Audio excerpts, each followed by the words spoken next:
Boa noite a todos. Boa noite. Prazer retornar a essa casa na qualidade de expositor, né? Mas a gente atende aqui em cima, né? Uma salinha ali de psicologia que a gente atende o pessoal. Hoje o tema é Justiça e Providência Divina.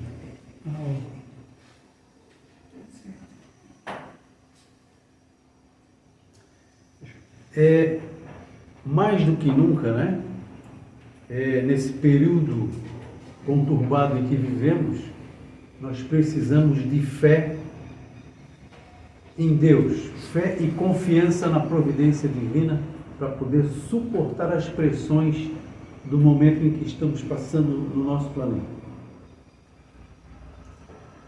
Mais do que nunca também, as pessoas estão sofrendo transtornos principalmente ansiedade. Estão com medo do futuro, que alguma coisa ruim possa lhes acontecer. Portanto, estamos precisando de fé na justiça de Deus e na sua providência. O certo é que, quanto mais nos afastamos de Deus, menos fé e mais medo nós vamos tendo. Já observaram isso?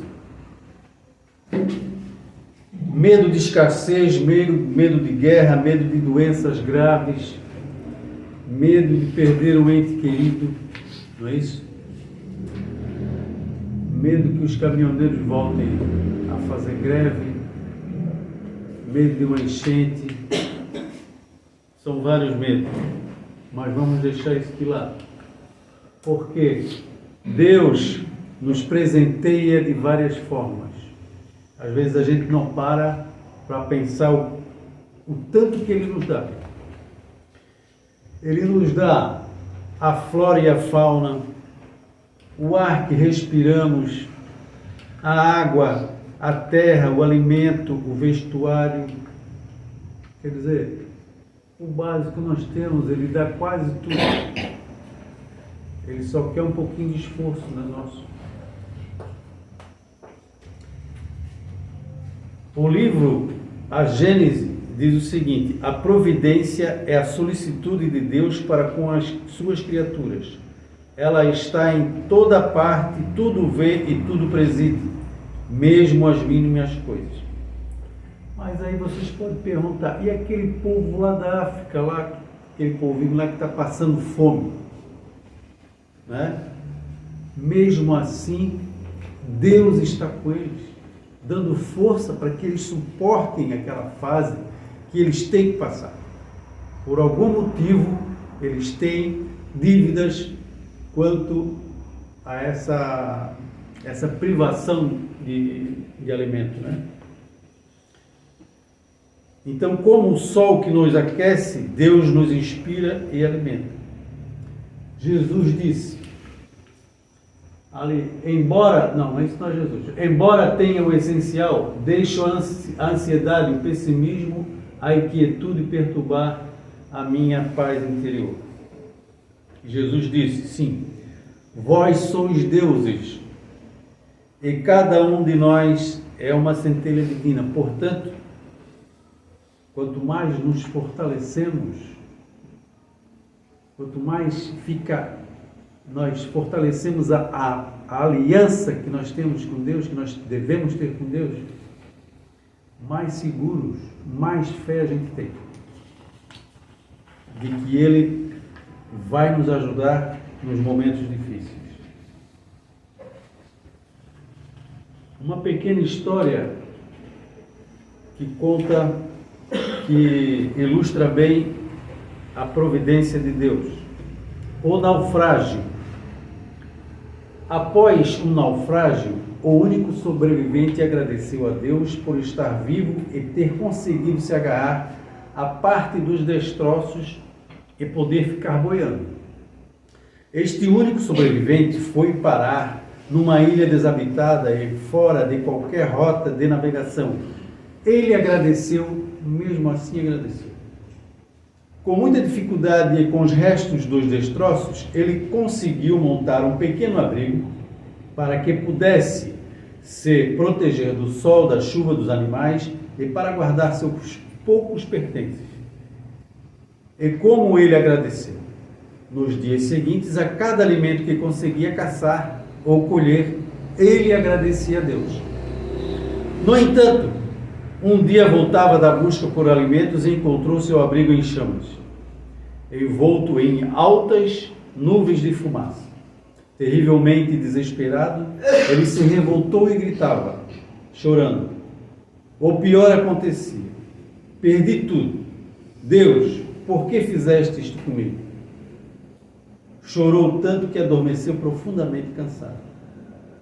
No dia seguinte, bem cedo, foi despertado pelo som de um navio que se aproximava.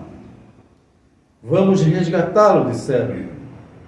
E ele perguntou, como souberam que eu estava aqui? Perguntou ele. Nós vimos o seu sinal de fumaça. É comum então a gente sentir-se desencorajado e até desesperado quando as coisas vão mal. Mas Deus age em nosso benefício, mesmo nos momentos de dor e de sofrimento. Então, é aquele ditado, Deus escreve certo por linhas tortas, né? Às vezes a gente não sabe o futuro, o que é reservado para nós. Muitas vezes a gente reclama, a gente queria uma coisa e Deus dá outra, mas Ele sempre sabe o que é melhor para nós. O que a gente passa é o que a gente precisa, né? Disse Jesus, não ajunteis tesouro na terra, onde a traça e a ferrugem tudo consomem, e onde os ladrões minam e roubam, mas ajuntais tesouros no céu, onde os ladrões não minam e não roubam.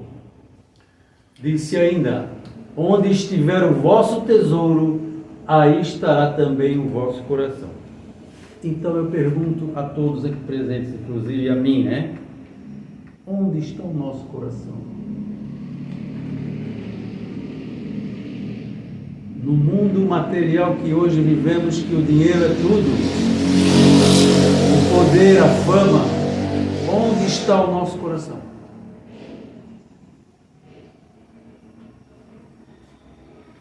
Claro que precisamos de provimento, mas será que não, às vezes a gente não exagera? Às vezes, será que a gente não compra ou não consome, adquirimos coisas além das nossas posses? Além daquilo que precisamos? Muitas coisas a gente compra e nunca usa, né? Portanto, a gente muitas vezes elege as coisas materiais como nosso tesouro. Aquelas coisas que nos dão prazer, mas são prazeres efêmeros, né? Então pergunto, onde está o nosso coração? Para ilustrar aqui, nosso planeta Terra, lindo, maravilhoso, perfeita, com oxigênio, oceanos, as florestas, voltou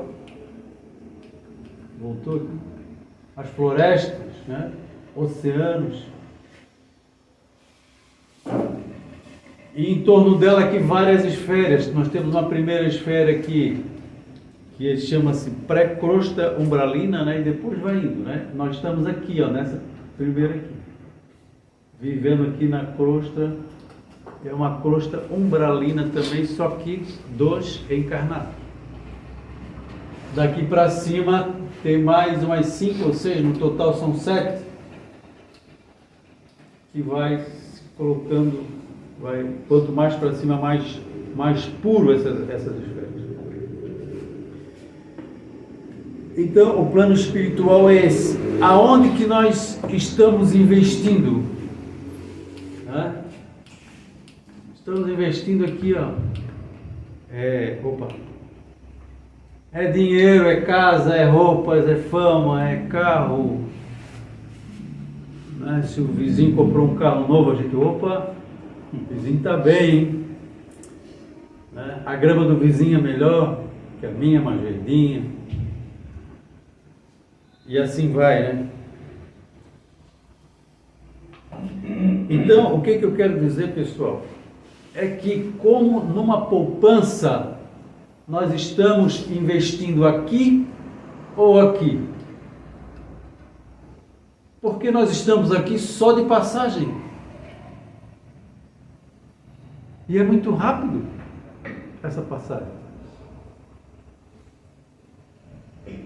Nós temos que investir aqui, ó. É lá que é a nossa casa, é a nossa verdadeira casa.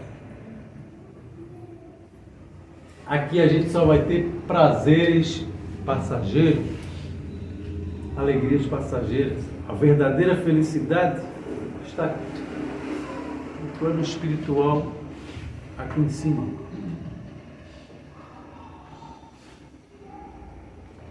Investindo no material, no final das contas, não tenho rendimento. Não vou levar nada dessa vida. Vai ficar tudo aí. Mas ganhar dinheiro, ter bens, posição social, são contrários à lei do amor? Não. Quando consigo tudo com meu esforço. Sem passar ninguém para trás, respeitando o meio ambiente, não tem problema. Também pode, quando não me apego a esses valores transitórios da vida. Quantas coisas a gente tem guardado em casa que não usa muito pouco. Os japoneses, eles têm um programa chamado 5S. Eles fazem nas empresas, mas pode ser feito em casa também. É uma limpeza total. Eles dizem o seguinte: se uma coisa está lá, que você não usou durante 5 anos, pode jogar fora ou doa, né? Pode doar que você não vai usar mais. Dificilmente vai usar.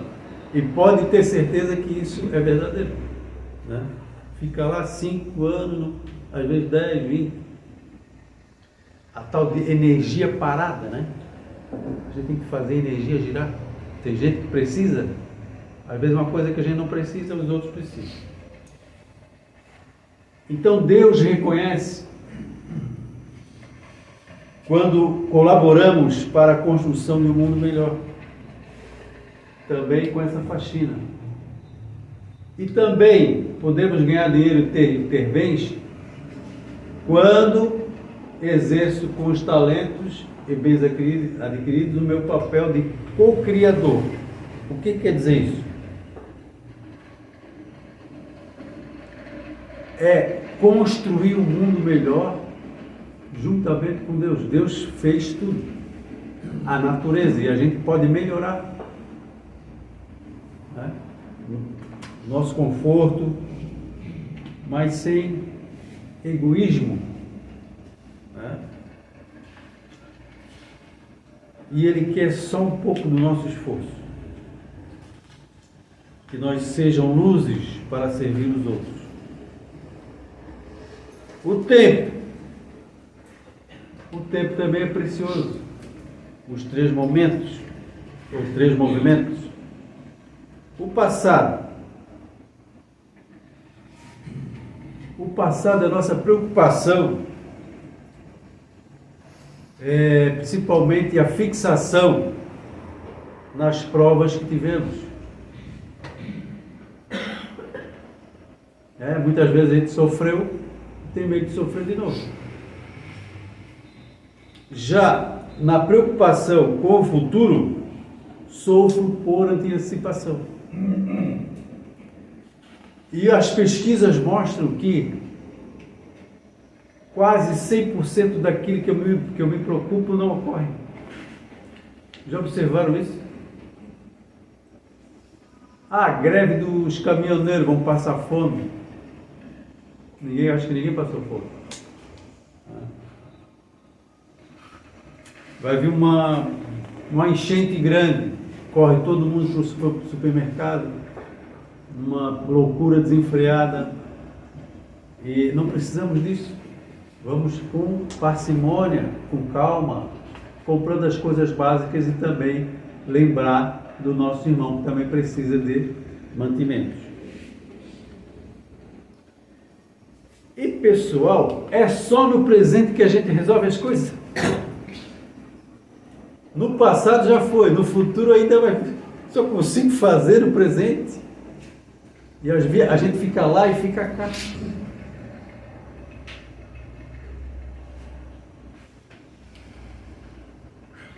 O que ocorre? Está indo. Depressão, quando a gente remoe o passado. E ansiedade, querer controlar o futuro. É isso que ocorre. Estão diretamente ligados. Falei no tempo, né? O tempo corre, né? Parece que foi ontem. Hoje, esse ano eu fiz 60 anos. Parece que foi ontem. Cada um aqui sabe que, olhando para trás, foi um piscar de olhos, né? E o tempo está passando e a gente tem muita coisa para resolver aqui dentro.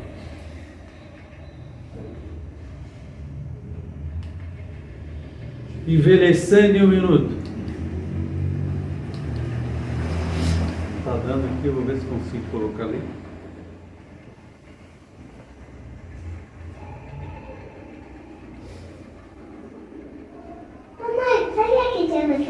Que tudo vai ficar diferente. Porque por mais que a gente não percebe, às vezes, se recusa a acreditar, o tempo voa. E com ele, mais do que a minha imagem, o risco é deixar de lado minhas ideias, meus sonhos, minhas vontades, minha essência. Esquecer quem eu sou. E você nem percebe. Você já pensou nisso?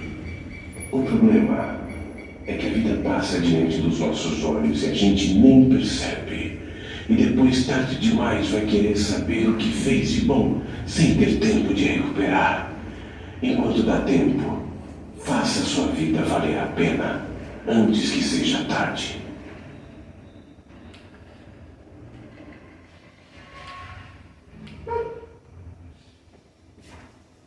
É quase isso. É quase isso. É muito rápido. E nós já estamos, a maioria daqui já está mais perto do final do que do começo, né? Eu já estou mais perto do final. Então vamos correr atrás, pessoal.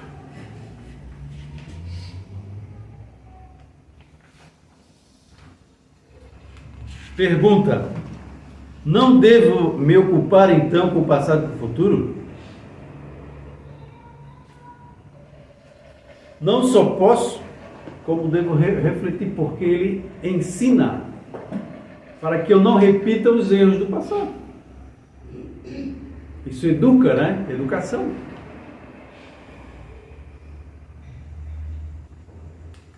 Refletindo o passado, modifico o presente para melhor. Planejando o futuro, estabeleço metas a serem cumpridas. Mas não é um planejamento, não é uma preocupação. Né? O problemático não é pensar no amanhã, e sim pensar de forma pessimista. Então nós precisamos ser mais positivos.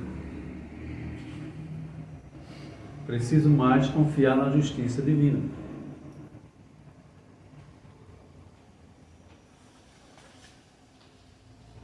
Tem uma autora chamada Byron Katie, é uma escritora norte-americana. Ela diz que só há 3 assuntos no universo.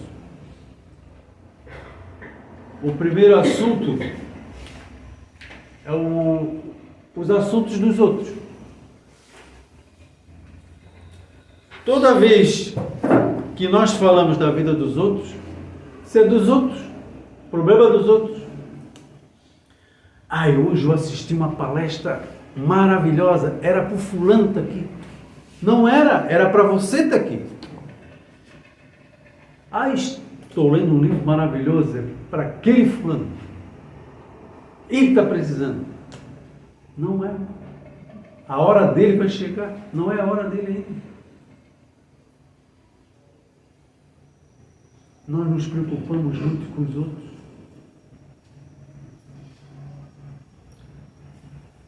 Como os outros deveriam se comportar, né?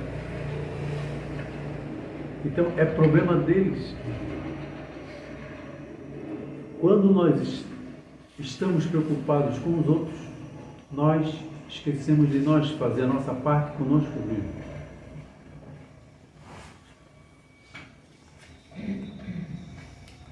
Quando eu estou preocupado com terremoto, vendaval, ciclone, enchente, isso é assunto de Deus. Ah, mas eu... Não, tudo bem. Vai dar no repórter, ó, amanhã vai dar o temporal, vai ter coisa... Vamos nos precaver, mas não precisa, né, fazer um alarde e ficar descontrolado emocionalmente. Não há necessidade disso. Deus está no comando. Então, só quando nós estamos presentes nos nossos assuntos ou nos meus assuntos é que nós conseguimos perceber as esferas espirituais, as inspirações, as intuições, assumir o propósito de cada um, seguindo daí a nossa programação reencarnatória. Disse Joana de Ângeles em Vida Feliz: se colocas as tuas ansiedades em Deus e lhe confias a tua vida, tudo transcorre normalmente. E se algo perturbador acontece, a serenidade assume o controle da situação e age com acerto. Deste modo, não te permitas turbar o coração nem a mente ante as ocorrências mal sucedidas. A questão aqui que ela chama a atenção é a consciência tranquila, né? Isso acontece muito conosco e também acontece comigo. Quando a gente se deixa levar pelo mundo material, pelos modismos, pelo consumo, às vezes esquece de orar, o que é que ocorre? Nós enfraquecemos espiritualmente. A nossa fé diminui. E você já começa um medo que alguma coisa ocorra. Então é preciso perseverança e disciplina, principalmente na oração, tem que ser diária. Até estava escutando hoje um religioso falando: todo mundo vai trabalhar, ninguém se esquece, vai todo dia, não falta nenhum dia, a não ser que fica doente, mas orar não. Por que não? Trabalhar, orar é tão necessário como trabalhar.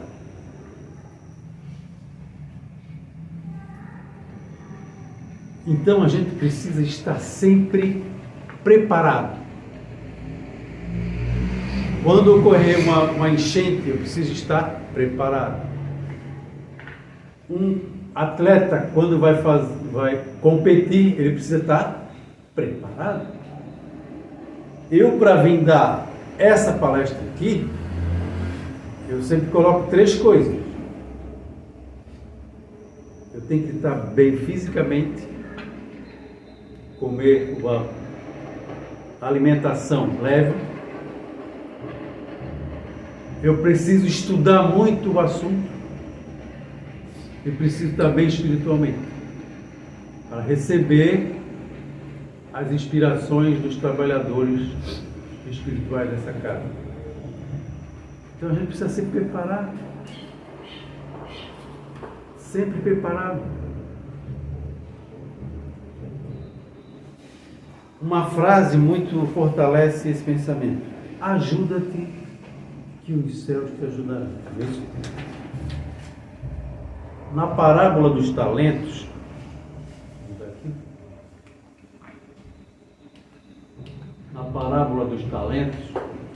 capítulo 25, versículo 14 a 30, que talentos são esses? É tudo que eu já falei, né? É o nosso corpo saudável, é a oportunidade de estar vivo, reencarnado, desfrutar de toda essa beleza que é o nosso planeta. É a razão que Deus nos dá para pensar e criar, resolver os problemas. É a natureza. E além de tudo, Deus nos dá, ou nos deu, um exemplo, um guia, Jesus. Jesus é o caminho. Olha quanta coisa Ele nos dá. E a gente nem percebe, a gente não reflete. A gente só se preocupa, né? E fala mal dos outros.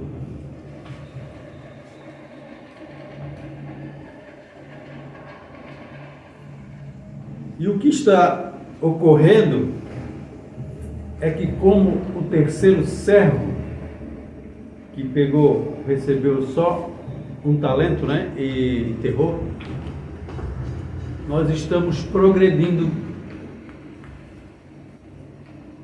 pelo sofrimento, pelo mau uso dos nossos talentos. Vamos pensar nisso, pessoal. Mas alguém pode dizer, mas é difícil seguir esse caminho do Cristo. É difícil, né? É difícil.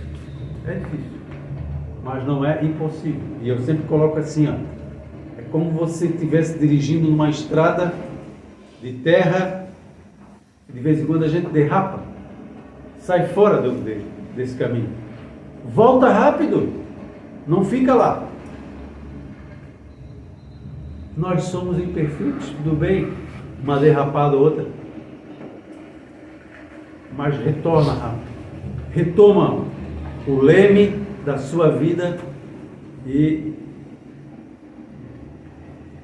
da sua programação reencarnatória. A justiça de Deus.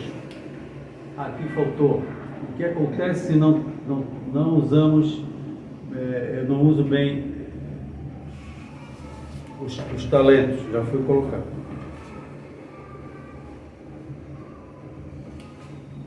A justiça de Deus.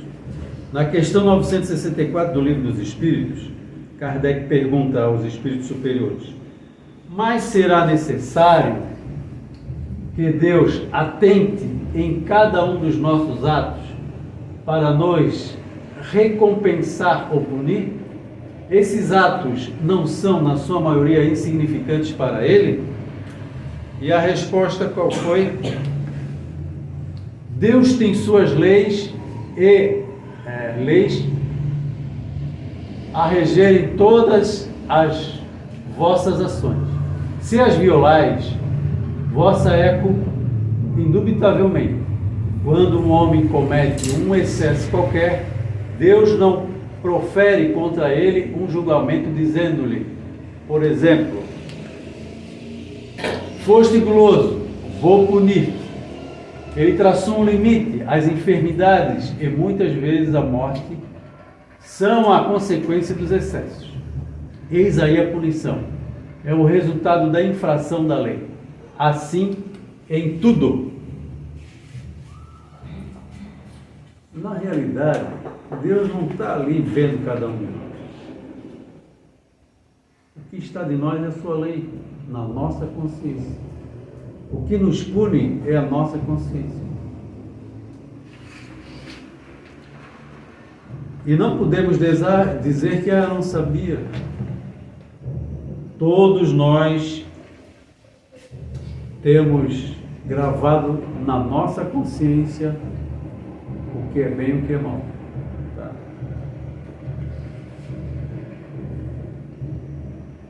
E quando sustentamos grandes conflitos com a nossa consciência, hesitando em lhe atender os chamados de correção, as culpas vão se acumulando. Por isso, os transtornos mentais, provocando uma sobrecarga. Então perdemos o domínio, o copo transborda. Aí é crise de ansiedade, depressão e etc. Para finalizar, digo o seguinte: a fonte de Deus não jorra só alegria e prazer. Nosso momento é de trabalho, sacrifício, é prova e expiação, pois a verdadeira alegria e prazer estarão reservadas àqueles que fizerem o dever de casa, isto é, aqueles que se esforçarem no caminho do Cristo. Mais uma vez, muito boa noite a todos e muito obrigado pela atenção. Fiquem com Deus.